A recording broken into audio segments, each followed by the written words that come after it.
चलो फाइनली ये पल आ ही गया जब मैं आसमान में खुले पंछी की तरह उड़ पाऊं। यस, और तुम्हारी ये उड़ान मैं अपने कैमरा में कैप्चर करूंगी। लेकिन मिस्टर आजाद पंछी, कहीं आसमान में इतनी दूर मत उड़ जाना कि आसमान में गुम ही हो जाओ। डोंट वरी मैडम, वैसे भी अगर रोनी जी आसमान में गायब हो भी गए ना तो वापस तो जमीन भी आना पड़ेगा ना। उड़ान भरने से पहले ही आप नीचे आने की बात कर रहे हो। चलो हो गई तैयारी? All the best.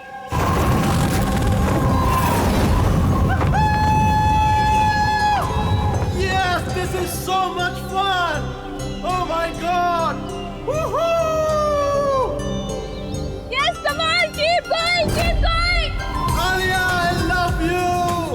Ronnie, I love you too. वाह, लगता है काफी एक्सपीरियंस है इन उड़ान का। Of course, अमेरिका में उसने काफी एडवेंचर स्पोर्ट्स ट्राई किए हैं, पंजी jumping, paragliding and what not. बस इंडिया में कभी कुछ ट्राई नहीं किया था, और अब जब इंडिया में आए ही हैं हॉलिडे के लिए तो क्यों ना कुछ ट्राई करें।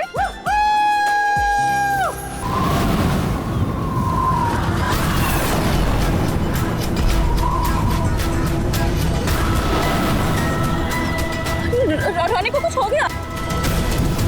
जॉन को कुछ हो गया, देखो।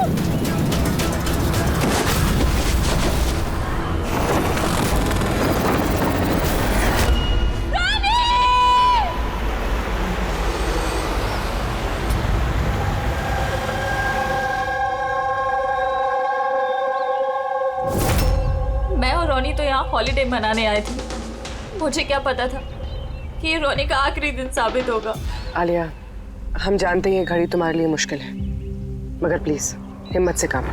अब मैं न्यूयॉर्क जाके उसके डैड को क्या जवाब दूंगी कि मैं आई तो उसके साथ थी, लेकिन लौट अकेले रही हूँ। आपको किसी पे शक है? कौन मार सकता है रोनी को? सर, रोनी को कोई क्यों मारेगा? हम तो यहाँ किसी को जानते तक नहीं। कहीं ऐसा तो नहीं कि इसका कोई दुश्मन अमेरिका से इसका पीछा करते हुए यहाँ तक आ गया? नहीं सर, रोनी का कोई दुश्मन नहीं था। He was such a lively person, सब उसको पसंद करते थे। तो तुम्हारा कहना है कि यहाँ पे इंडिया में कोई रिश्तेदार, कोई दोस्त, कोई परिवार वगैरह नहीं है यहाँ पे? ये देश हमारे लिए अजनबी है सर। सब कुछ ना इन पैराग्लाइडिंग वालों ने किया है। Please sir, arrest them. आप हमें दोष मत दीजिए, रोजी रोटी है हमारी, हम क्यों मारेंगे किसी टूरिस्ट को? तो किसने मारा रोनी को फिर? सर ये मुझे भी समझ में नहीं आ रहा है, 3000 फीट की ऊंचाई से गोली कैसे चली, किसने चलाई? तो रोनी 3000 फीट की ऊंचाई पे उड़ रहा था? हाँ सर, और मैंने खुद गियर चेक किया था, कोई भी खतरनाक चीज नहीं थी उसके अंदर। और उसके आसपास किसी को उड़ते हुए देखा आसपास? नहीं सर, कोई भी नहीं था। आसमान एकदम साफ था, रेडियस भी क्लियर था, और वो अपनी उड़ान एंजॉय भी कर रहे थे। पर सडन पता नहीं क्या हुआ, एकदम से धड़ाम से नीचे आके गिर गए। ये जो घाव है ना, गोली चली है शायद किसी राइफल से। हाँ राइफल ही होगी, क्योंकि जिस हाइट पे ये उड़ान भर रहा था वहां से तो कोई शार्प शूटर ही गोली चला सकता है किसी राइफल से। जॉन, यहाँ आसपास किसी को गन या राइफल के साथ देखा है क्या तुमने? यहाँ पर गन लाना अलाउ नहीं है। आप असली गन की बात कर रहे हैं, वो दिवाली वाली पटाखे की बंदूक भी नहीं ला सकता कोई। आप लोगों ने देखा यहाँ पर किसी को? नहीं मैम, नहीं तो नहीं देखा। नहीं मैम। अच्छा आलिया, जब आप यहाँ पर आई रोनी के साथ, आपको किसी पे शक हुआ? कोई आप लोगों को फॉलो कर रहा हो, कोई आदमी जो गड़बड़ लगे? नहीं सर, ऐसा तो कोई नहीं था। तो क्या गोली आसमान से चली है क्या? सर मैंने बताया ना, रोनी जी के आसपास में कोई उड़ नहीं रहा था, तो फिर आसमान से गोली चलाएगा कौन? हाँ सर, आसमान में कोई भी नहीं था। आप चाहें तो ये फुटेज चेक कर सकते हैं, इसमें कोई भी नहीं है साथ में।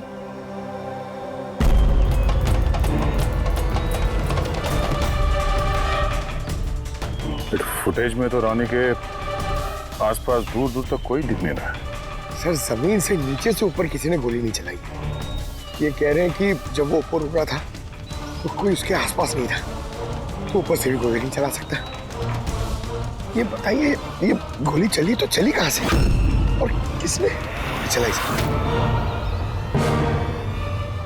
कमाल है यार, इसका कोई दुश्मन नहीं है तो फिर इसको मारने के लिए इतनी प्लानिंग कौन करेगा? एक टेढ़ा केस लग रहा है। तो किसी टेढ़े आदमी को भेज देते हैं टेढ़े सबूत, शायद उसे कुछ पता चल जाए।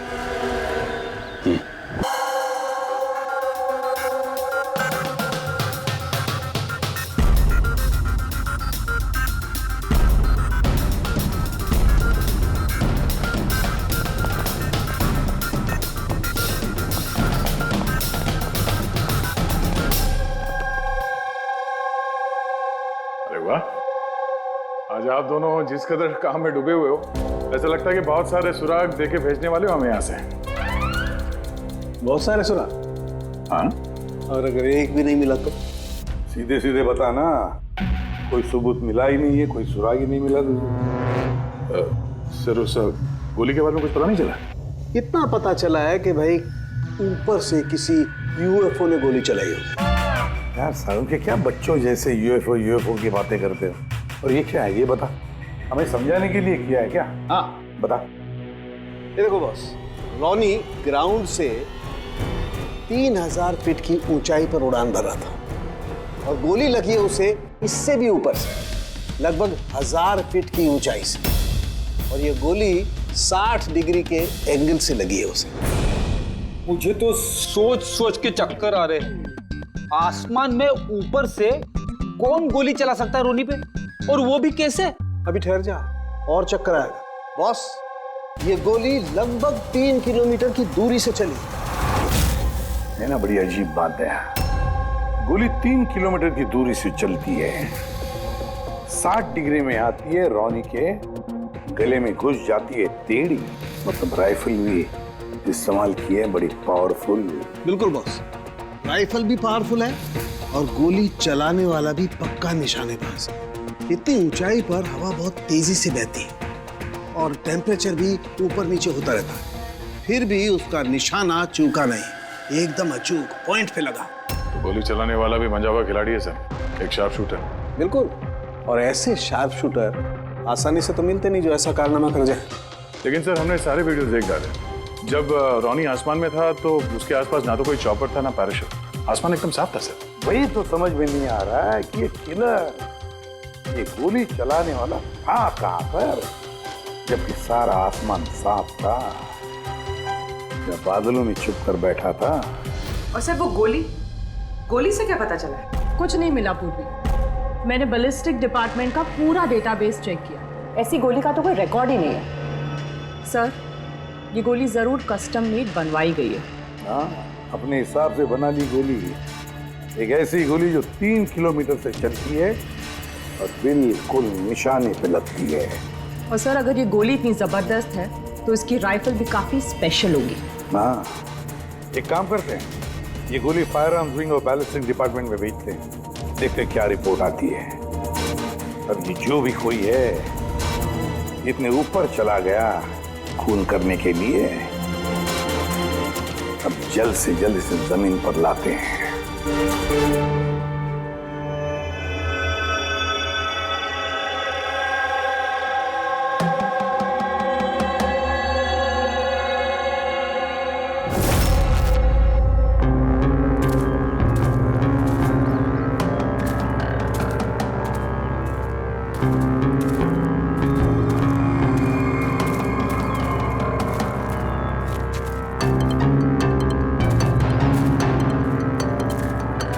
पास में है, वी कैन डू इट। यार गुरु, अब और नहीं चढ़ सकता, बहुत थक चुका हूं मैं। बस नवीन, ज्यादा दूर नहीं है, 3000 फीट चढ़ चुके हैं, पास ही में। We can do it, come on.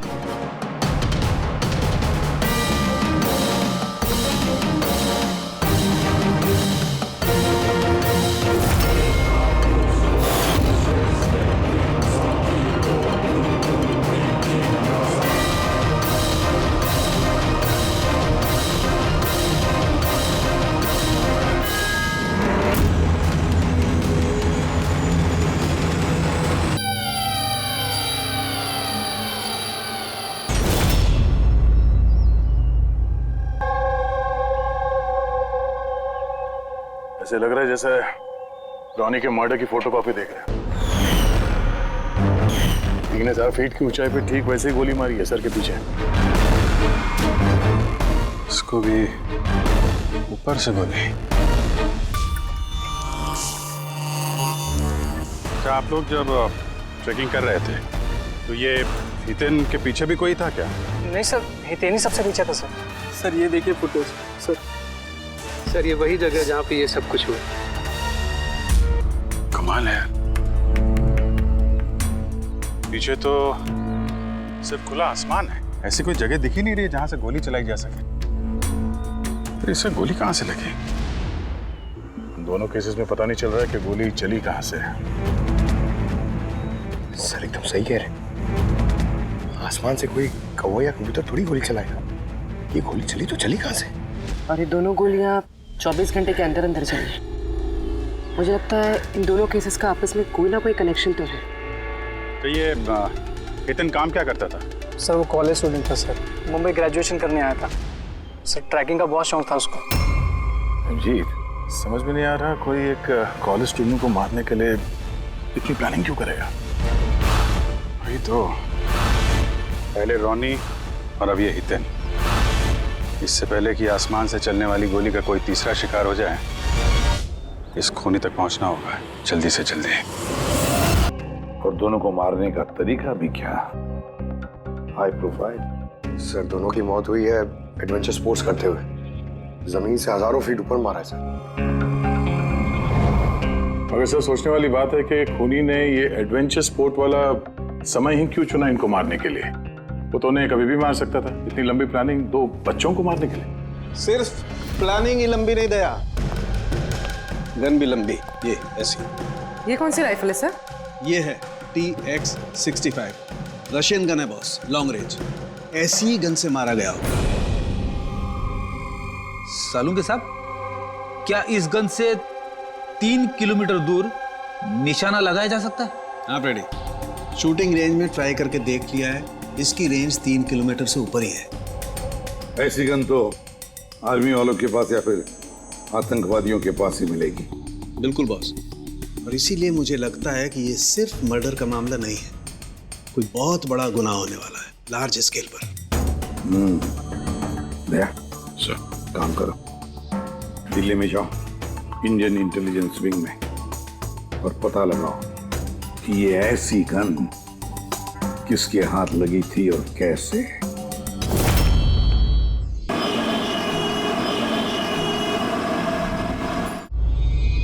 ये सारे खून इसी राइफल से हुए हैं।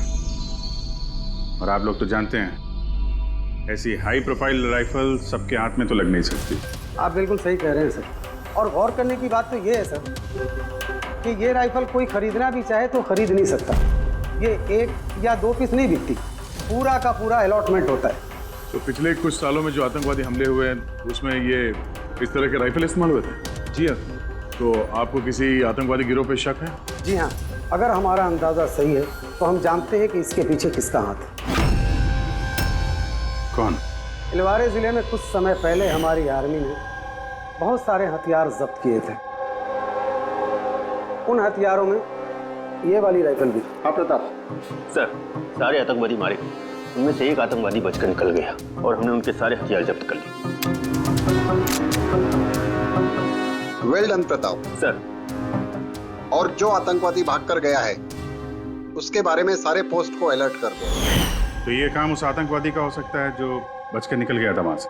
जी हाँ, और हमारी इंफॉर्मेशन के मुताबिक ये आतंकवादी गिरोह जल्दी ही कुछ बड़ा करने वाला है। शायद ये उसी की शुरुआत हो।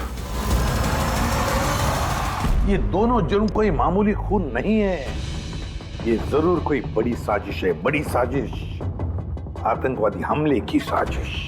हाँ सर, और इस हमले को रोकने के लिए पहले इन आसमान से चलने वाली गोलियों का राज का पता लगाना पड़ेगा सर। और इस राज का पता करने के लिए हमें सबसे पहले ये पता करना पड़ेगा सर कि आतंकवादी रॉनी और हितेन जैसे आम आदमी की हत्या क्यों की। वैसे क्या कॉमन है इन दोनों खून में? सर, दोनों मर्डर हवा में हुए हाई प्रोफाइल राइफल से। किसी प्रोफेशनल शार्प शूटर का काम है सर ये। और सर, इन दोनों केसेस में कोई वैंटेज पॉइंट नहीं है, कोई ऐसी जगह नहीं है जहां पे बैठ के खूनी इन दोनों पे गोली चला सकता है। वैंटेज पॉइंट, वैंटेज पॉइंट, यही तो वजह नहीं हो सकती है? तो आप कहना चाह रहे हैं सर कि खूनी के पास कोई जगह नहीं थी बैठ के गोली चलाने की, और उसे ये पक्का करना था कि उसका टारगेट छूटे ना, उससे कोई चूक ना हो, इसलिए वो इन दोनों पे प्रैक्टिस कर रहा था। एग्जैक्टली अभिजीत, एग्जैक्टली, वो निशानेबाजी की प्रैक्टिस कर रहा था। मतलब सर, उसका असली टारगेट कोई और है? सर, अगर कोई वैंटेज पॉइंट था ही नहीं तो फिर वो हवा में गोलियां कहां से चला रहा था? पंकज, तुम्हारे सवाल का जवाब तुम्हारे सवाल में ही है। ये बताओ कि हम, मेरा मतलब है इंसान हवा में कैसे उड़ता है बिना पंखों के? सर एरोप्लेन से या फिर हेलीकॉप्टर से। बस तुम्हारा जवाब मिल गया। लेकिन सर वहाँ क्राइम सीन पे ऊपर आसमान में कोई चॉपर तो उड़ नहीं रहा था, ना ही कोई केबल कार थी वहां पे। तो दया कुछ और होगा, कुछ और होगा। अभिजीत, मैप निकालो। वहां उस पैराग्लाइडिंग और माउंटेनियरिंग कैंप के आसपास देखो, मेरा मतलब है ऐसा कुछ है क्या जहां से आदमी हवा में उड़ सके? जंगल है, और हाँ, ये 2 हॉट एयर बैलून रेंजेस भी हैं। सर देखो जहां पर खून है उसके आसपास कितने रेडियस में है ये? सर ये दोनों 60 किलोमीटर के रेडियस में। तो एक बात तो पक्की हो गई, खूनी वहां पर उस हॉट एयर बलून में बैठा था और वहीं से उसने गोली चलाई 3 किलोमीटर की दूरी पे। सर अगर किसी को हॉट एयर बलून की सवारी करनी है तो पहले से बुकिंग करनी पड़ती है, कोई ऐसे ही नहीं जा सकता। कोई बात नहीं, तो वहां उस हॉट एयर बलून रेंज के ऑफिस में जाकर पता लगा कि ऐसा कौन सा टूरिस्ट था जिसने उन 2 दिनों में दोनों हॉट एयर बलून में सवारी की थी। ये टोटल 12 लोगों की लिस्ट है जो उस दिन हॉट एयर बैलून में बैठे थे। कुछ लोग अलग बैठे थे और कुछ लोग ग्रुप बना के बैठे थे। तुम्हें कुछ याद है कि इनमें से कितने लोगों के पास कोई सामान या कोई बैग्स थे, या फिर कोई बदमाश जैसा दिख रहा हो? नहीं, बदमाश तो कोई नहीं लग रहा था, लेकिन एक बूढ़ी आंटी थी जिन्होंने बैकपैक रखे हुए थे और वो चश्मा और टोपी भी लगाई हुई थी। हाँ, हम भी हैरान थे कि इस उम्र में ऐसी ट्रैवलिंग का जज्बा। और जब फोटोज खींची जा रही थी तो वो शर्मा रही थी और अपना मुंह छुपा रही थी। ये बुढ़ी आंटी शार्प शूटर, सुनने में थोड़ा अजीब नहीं लग रहा है? हाँ सर, मैं ही पायलट हूँ इधर। 25 फरवरी को कुल मिलाकर सर मैंने 6 लोगों को एयर बैलून की सवारी करवाई थी और 2 लोगों को दिनेश ने सर। अच्छा, तो उनमें से कोई गड़बड़ टाइप का आदमी लगा या जिसके पास कोई सामान वगैरह हो? सर ऐसा तो कोई नहीं था। हाँ, एक बुजुर्ग आदमी था, पता नहीं बात बात पर क्यों चिल्ला रहा था। शायद उसका मूड खराब था या खड़ूस था शायद। उसके हाथ में कुछ सामान था क्या? सामान तो नहीं था। हाँ, बैसाखी लेकर चल रहे थे। बैसाखी लेकर चल रहे थे?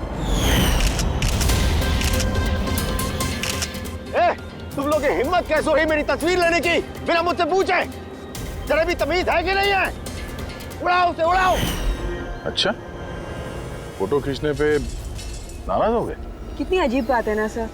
लोग हॉट एयर बैलून पे रोज रोज तो बैठते नहीं हैं, तो वो खुद ही फोटो खिंचवाना चाहते हैं ताकि वो इस मेमोरी को हमेशा अपने पास रख सकें।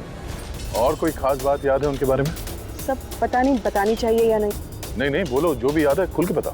इन्हें चलता देख के लग नहीं रहा था कि उन्हें बैसाखी की जरूरत होगी, पर फिर भी उन्होंने बैसाखी पकड़ रखी थी। अच्छा,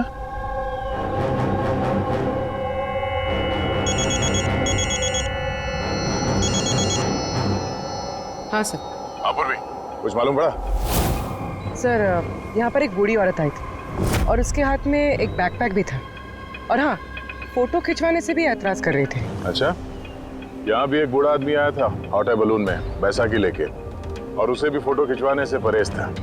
सर कहीं ये बूढ़ा आदमी और ये बूढ़ी औरत एक ही इंसान तो नहीं है? एग्जैक्टली, वही शार्प शूटर। उसके बैग में और इसके बैसाखी में वो राइफल था जिससे ये खून हुए। और सर दोनों दिन ये ऊपर अकेला ही गया होगा, क्योंकि अगर किसी और टूरिस्ट के साथ जाता तो फिर राइफल सेट करने में और निशाना साधने में काफी मुश्किल हो जाते।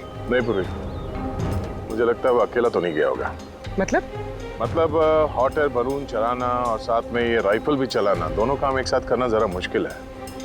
इस हॉट एयर बलून का पायलट भी होगा साथ में। मतलब सर इस जुर्म में पायलट भी मिले हुए हैं? यस, एक काम करो, उस पायलट को पकड़ो जल्दी।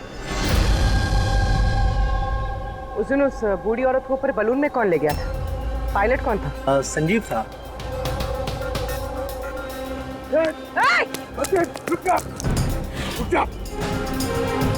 ना तुम मुझे मार पाओगे और ना ही उसे।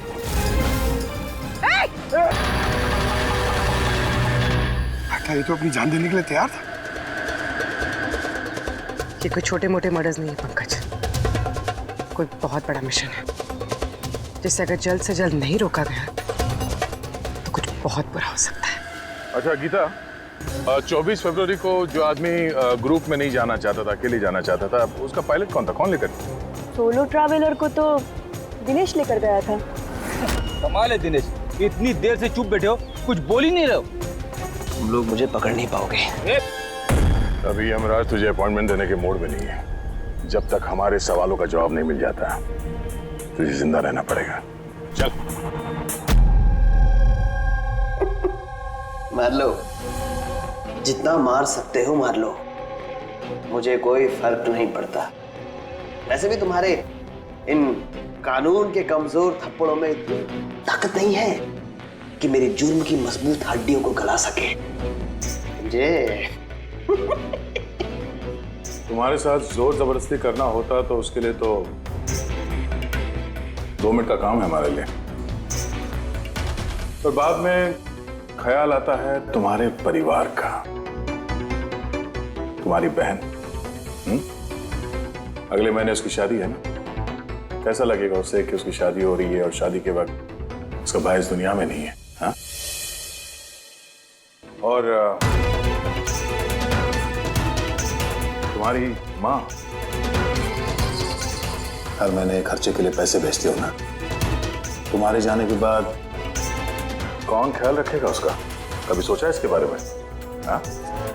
नहीं?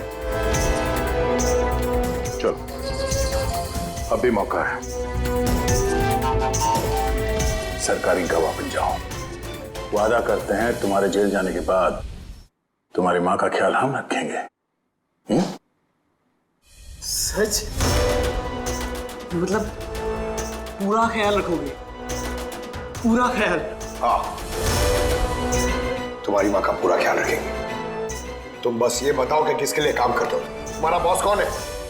बता दो, पक्का बता दो? हाँ बताओ। मैं जिसके लिए काम करता हूं ना, मेरा बॉस है सर, उसका नाम है एसीपी प्रद्युम्न।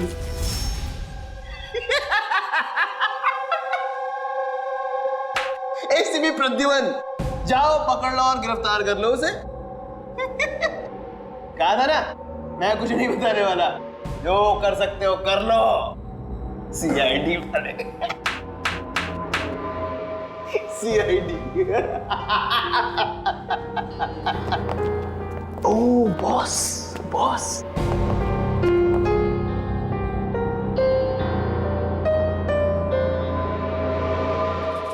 कोई बात नहीं, कुछ मत बताना।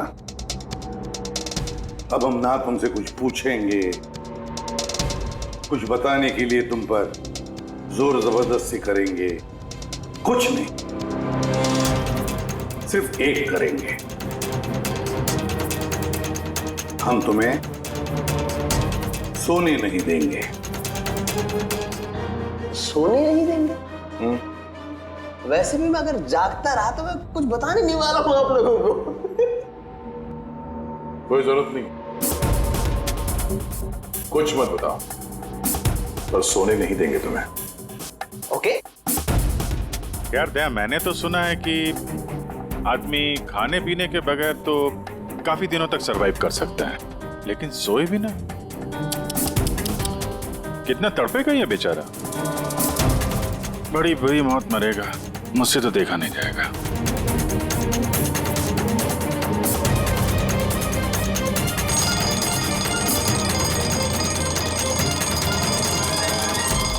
समय काटने के लिए आसानी होगी। हाँ? अपने जिंदगी के आखिरी पल अपनी आंखों के आगे गुजरते हुए देखो, ठीक है? Thank you. सोने मत देना इसको।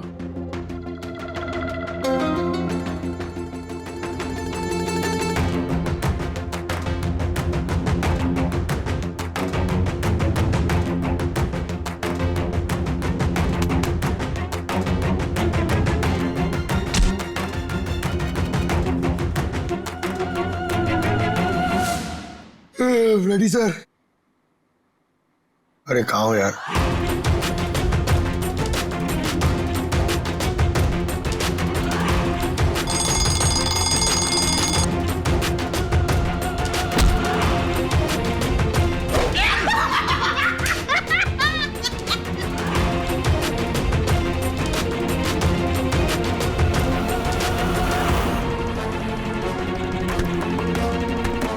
जब तक मुंह नहीं खोलेगा सोने का नहीं, समझे?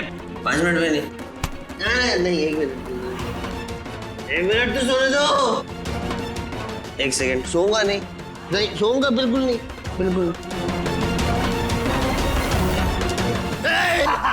नहीं सोऊंगा।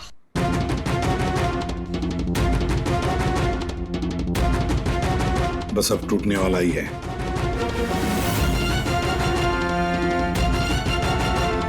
सब बकना शुरू कर देगा अभी। बल्लू, बल्लू नहीं सोएगा तू।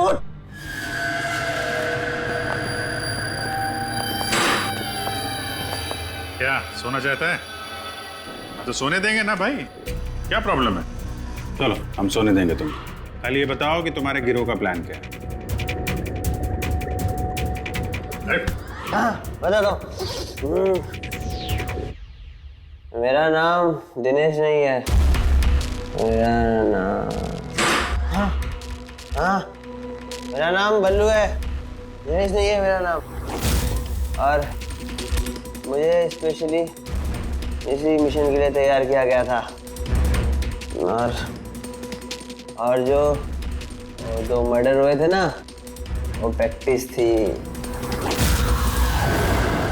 हमारा असली मिशन है उसको मारना। और स्टीव, क्या नाम है उसका? वो स्टीव मल्डर। स्टीव मल्डर, वो इंटरनेशनल पीस मीडिएटर, शांति दूत जो हमारे देश आया है, दुश्मन देशों के बीचों शांति का करार करवाता है, आतंकवाद बंद करने के लिए। किसी भी हम नहीं चाहते कि आतंकवाद कभी रुके। और स्टीव मल्डर तो मरेगा, तुम लोग कुछ नहीं कर सकते। और तो कर भी लोगे ना, उसको बचा भी लिया ना, और स्टीव मल्डर को खत्म कर देंगे हम। हमारा जो शार्प शूटर है ना, एकदम रेडी। कहाँ मारने वाले हैं और कब? बोल। वो जब कॉन्फ्रेंस में भाषण दे रहा होगा ना, वो सबसे सही वही सबसे सही समय वही सबसे सही समय होगा, क्योंकि उस समय उसके आसपास सिक्योरिटी वाले नहीं होंगे। और जो कॉन्फ्रेंस है ना, ये बिल्डिंग की छत पे है, तो हॉट एयर बैलून पे हमारा शार्प शूटर जाएगा, तो वही गोली मारेगा। कॉन्फ्रेंस 1 घंटे में चालू होने वाला है, अभी जल्द से जल्द पहुंचना होगा। अरे तुम लोग कितनी कोशिश कर लो, नहीं बचा पाओगे उसे। और हाँ, अगर तुम लोगों ने बचा भी दिया ना, तो हम दोबारा प्लान बनाएंगे, दोबारा मार देंगे। कौन मारेगा? कैसा दिखता है वो? अरे मैंने उसकी शक्ल नहीं देखी अभी तक, जब भी आता है भेष बदल के आता है। तुम लोग क्या उसमें पकड़ोगे? हॉस्पिटल ले जाओ जल्दी। सर, क्या हम हॉट एयर बलून रुकवा नहीं सकते जब तक कि ये कॉन्फ्रेंस पूरी न हो जाए? नहीं फ्रेडी, ये हॉट एयर बलून हम नहीं रुकवाएंगे। अगर आज रोक दिए तो कल दूसरा प्लान करेंगे। आज का प्लान हमें पता है, हम आज ही भिड़ेंगे इनसे।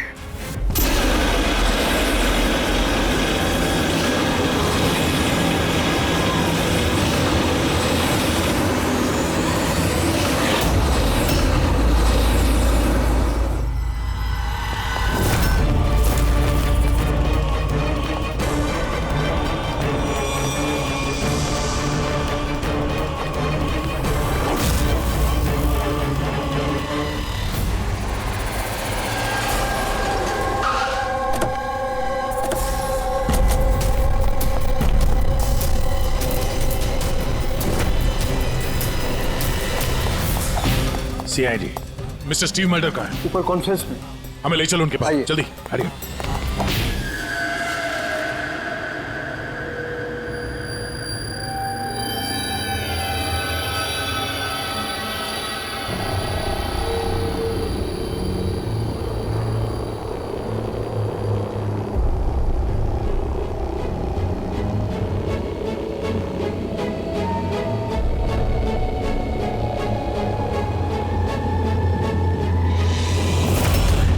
यहाँ पे 4 बलून है, 2 हवा में है और 2 रेडी हो रहे हैं उड़ने के लिए। मेरे सामने जो बलून है सर, उसमें एक कपल है और वो लड़के के पास एक बैकपैक है। नजर रखो उन पे, कौन कौन आ रहा है, कौन कौन जा रहा है, सब पे ध्यान रखना। ओके?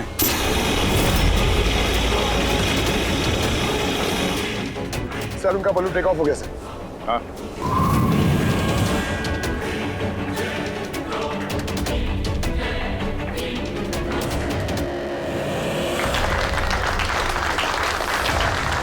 इस दुनिया में टेररिज्म क्यों है, ये क्वेश्चन बहुत जरूरी है। और ये टेररिज्म तभी स्टॉप हो सकते हैं जब सभी देश भाई भाई की तरह साथ रहें। टेररिज्म को जड़ से उखाड़ फेंकना होगा हम सबको।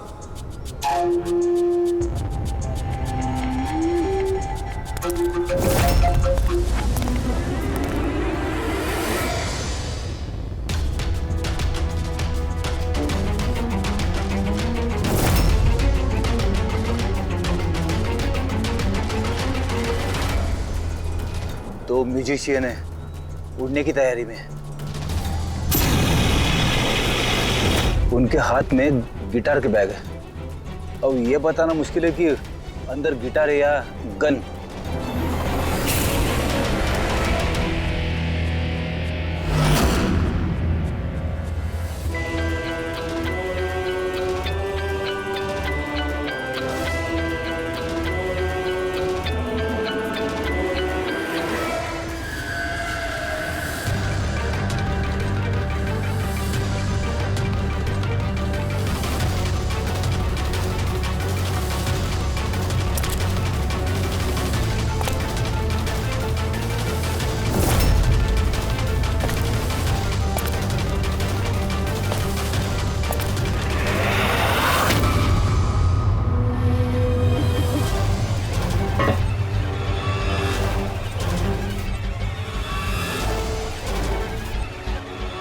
सर और एक आदमी आया है, उसके पास एक बैकपैक और एक क्रच है। वेट करते हैं।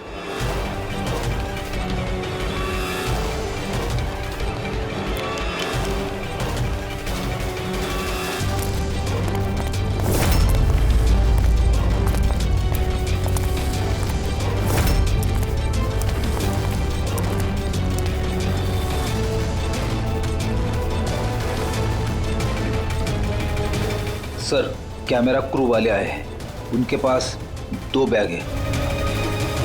Camera crew?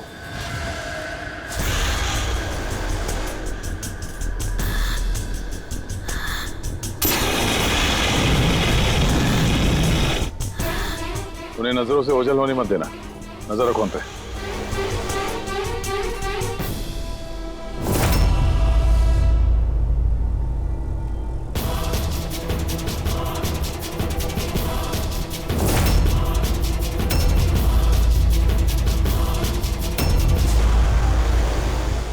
यहाँ तो बहुत सारे बलून उड़ रहे हैं। सुसाइड बॉम्बिंग क्या है?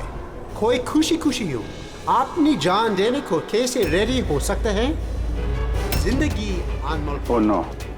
We need to respect ये सारे बलून? life। और हर देश वो कौन सा बलून होगा जिसकी हमें तलाश है?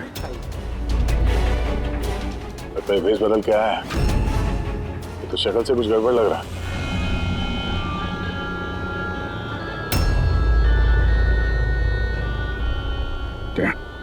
गिटार वाले पे नजर रखो। अपनी गलतियों से सीखना चाहिए हमें, ताकि World War I और World War II जैसे ये तो गिटार है।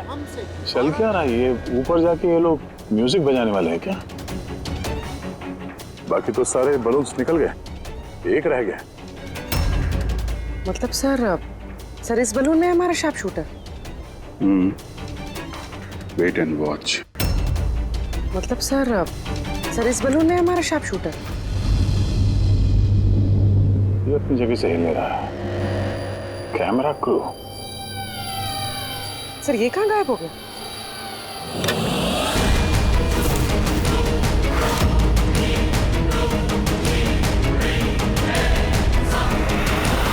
सर इसके पास तो राइफल है, वैसे जैसे साड़ू के सर ने बताई थी। Abhijeet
mister Steve, your life is in danger.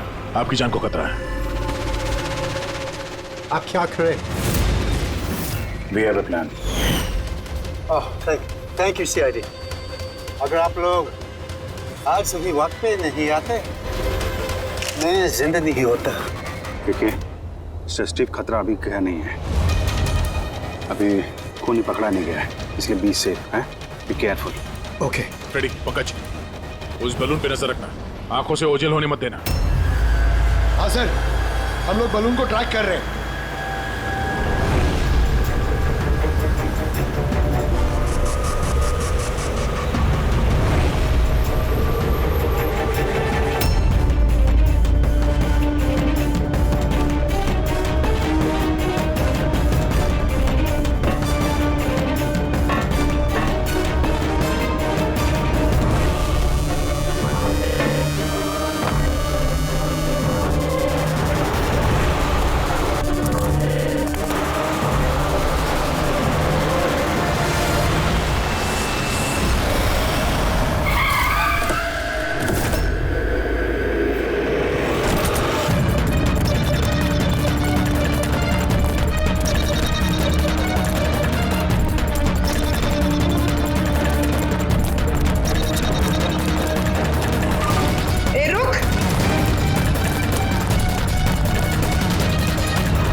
Good job.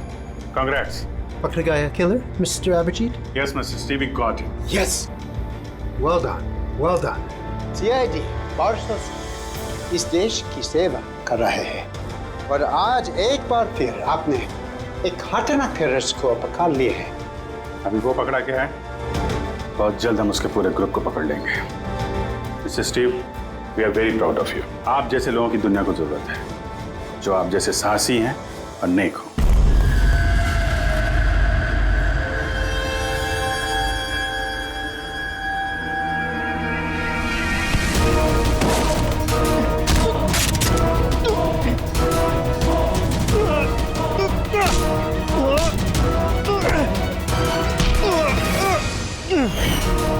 तो तुमने भेस बदलकर हमी और हितेन का खून किया था।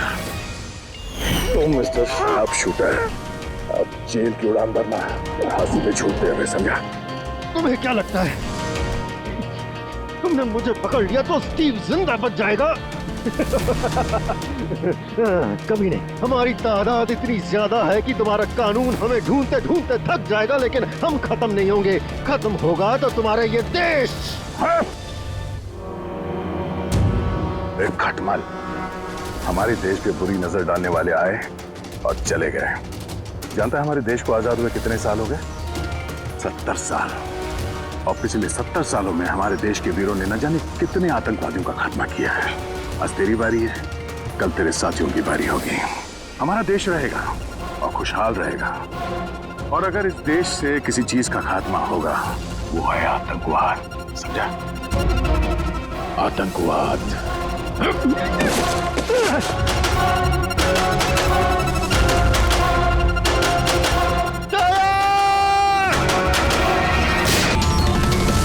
आतंकवादी, पीठ पे ही गोली मारोगे? हम लोग यहाँ खाते गोली, यहाँ।